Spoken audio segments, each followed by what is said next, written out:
And a Fox News alert now. President Biden speaking in just about an hour from now, reacting to the Supreme Court decision deciding against affirmative action, a huge blow.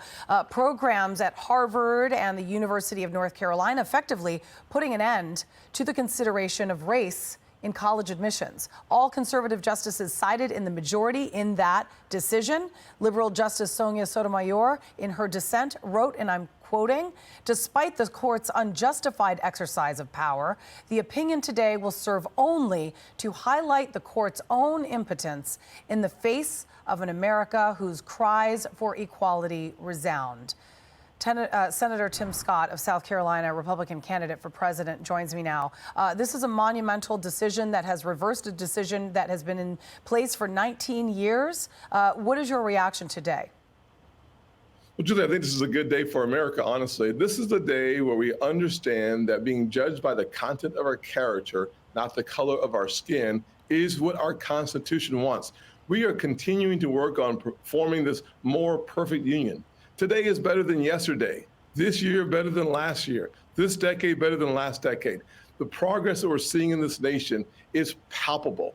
That's good news for every single corridor of this nation, and one that we should celebrate. I thank God Almighty that America continues to work towards that concept of a more perfect union. How do these universities, such as the University of North Carolina and Harvard in this case, now move on and continue to fulfill their diverse campus as they both want? These prominent schools say that their standards have a, quote, larger societal goal, one endorsed for decades by the courts to promote a robust, intellectually diverse campus for future leaders. Is it safe to say that they're not going to want to continue that mission since they have been on that mission for 19 years? How is this court ruling going to prevent them from continuing down that path?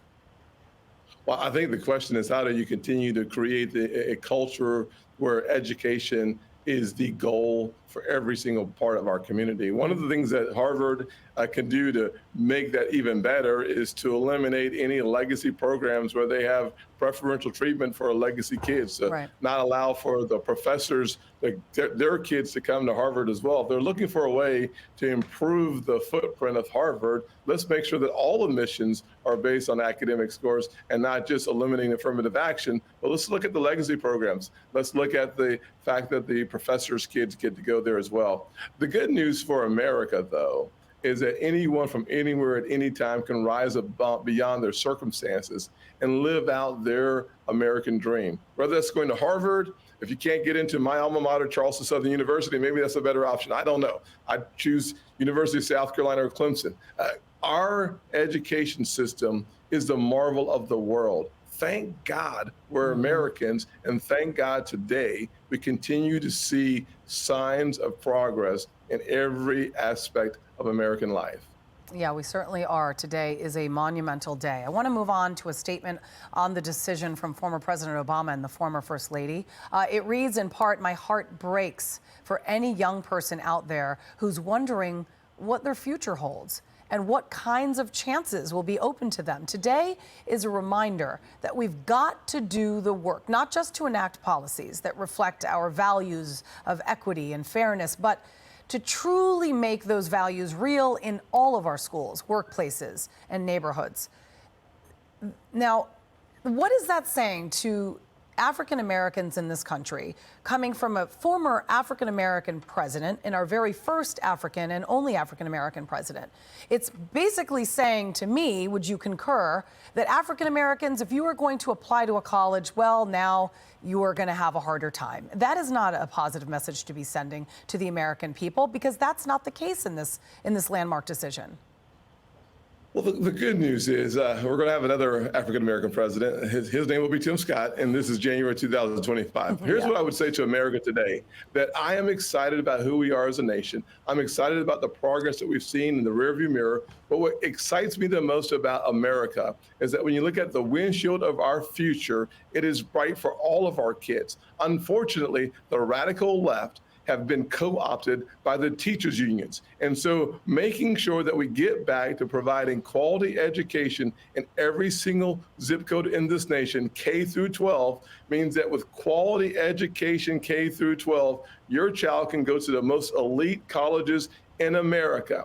If we fix public education, we will make sure that every generation going forward will have access to opportunities. And oh, by the way, I'm not sure that going to an elite university is the path to prosperity. It is actually going as high as your character, your grit, and your talent will take you. That means whether you go to Harvard, Charleston Southern, or whether you want to be a plumber or a welder, you too can experience your version of the American dream. I'm running for president because I know America can do for anyone what she has done for me. But sending the message that somehow the color of your skin means that you will not be able to achieve your goals from an educational perspective, from an income perspective, or family formation, that is a lie from the pit of hell. We will not be judged solely by the color of our skin. That's what the ruling said today. But that is the story of America. That is the story of American progress. And we can all celebrate that today. And the president is going to be coming out and speaking, and I'm hoping that his words are more encouraging than the former President Obama, by encouraging exactly your sentiment right there, that this is about freedoms, and we have been given these freedoms under our civil rights to be equal, and that should be the admissions process based on merit, not on color. I need to switch gears here for a moment here. President Biden, speaking of, giving himself a big pat on the back in economic speech. Bidenomics, you gotta love it. As he goes all in on Bidenomics, a push to bolster his terrible polling on the issue, quite frankly. Watch. I'm not here to declare victory on the economy. I'm here to say we have a plan that's turning things around incredibly quickly. It's no accident. That's Bidenomics in action. Bidenomics is about building an economy from the middle out and the bottom up, not the top down. Bidenomics is about the future. Bidenomics is just another way of saying restore the American dream, because it worked before. Republicans quick to call him out, though. House Speaker Kevin McCarthy tweeting that Biden's policies have been an economic disaster. Another congressman writing, inflation reaches 40-year highs. This is Bidenomics, folks. We are not in a place where you can be really, quite frankly, bragging about this economy. I mean, Democrats love to talk about how wages are up. Let's talk about inflation. Let's talk about interest rates. Let's talk about the fact that young people can't buy new homes and they can't get mortgages because the interest rates are astronomical. That's not a positive economy to be bragging about. Well, Julie, it's exactly the opposite. What we need to do as an American people, fire Joe Biden and hire Tim Scott. Let me just say, let's talk about Joe Biden's economy. $10,000 is the amount of money the average family has lost since Joe Biden has taken office. Why? Because when inflation hits 16% since he's taken office, that means that the average family today is experiencing a crisis. When your gas price goes up 40% and your food's up 20% and your electricity costs $2,200 more this year than it did last year, it is a crisis. The last thing we need to hear is Joe Biden doing anything other than saying to the American people, I'm sorry, I have no clue how to run this economy, I resign. He's not going to say that. So the American people are going to have to kick him out, put me in, votetimscott.com. Let's get it started. Senator Tim Scott, good luck and thank you for talking to us. We appreciate it.